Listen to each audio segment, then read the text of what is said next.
રાજકોટ જિલ્લાના ધોરાજી તાલુકાના સુપેડી ગામ ખાતે તાલુકા અને જિલ્લા પંચાયત ચૂંટણી કાર્યાલયના ઉદ્ઘાટન પ્રસંગે ભાજપના નેતાઓ હાજર રહ્યા હતા।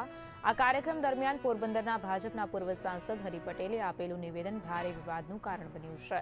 હરિ પટેલે પોતાના ભાષણમાં ભારતના પ્રથમ વડાપ્રધાન પંડિત જવાહરલાલ નહેરુ અંગે વિવાદાસ્પદ ટિપ્પણી કરી હતી। તેમણે દાવો કર્યો કે નહેરુ કોઈ પંડિત પરિવારના નહોતા, પરંતુ મુસ્લિમ સમાજમાંથી આવતા હતા।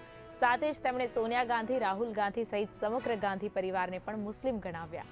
આ નિવેદન બાદ રાજકીય વર્તુળોમાં ભારે ચર્ચા શરૂ થઈ છે। વિરોધ પક્ષે હરિ પટેલના નિવેદનને અસંવેદનશીલ અને ઇતિહાસ વિરુદ્ધ ગણાવીને નિંદા કરી છે, જ્યારે ભાજપના કેટલાક કાર્યકરો આ મુદ્દે મૌન છે। કોંગ્રેસે ગુજરાત રાજ્યની તમામ જનતાનું અપમાન કર્યું છે।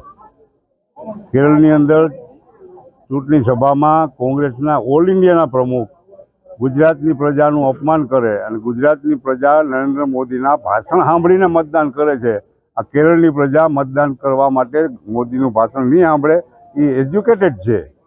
આવા ભાષણ કરીને ગુમરાહ કરીને કોંગ્રેસના પ્રમુખ પાસે બીજો કોઈ મુદ્દો ના હોય, નરેન્દ્રભાઈના ભાષણથી ગુજરાતની પ્રજા મતદાન કરે છે। ગુજરાતની પ્રજાનું અપમાન છે। 6.5 કરોડની ગુજરાતની પ્રજા નરેન્દ્રભાઈના વિકાસને મત આપે, નરેન્દ્રભાઈ પર વિશ્વાસ છે ને મત આપે। નરેન્દ્રભાઈ અને ભાજપની સરકાર જે કરીને બોલે છે એટલું કરીને બતાવે છે।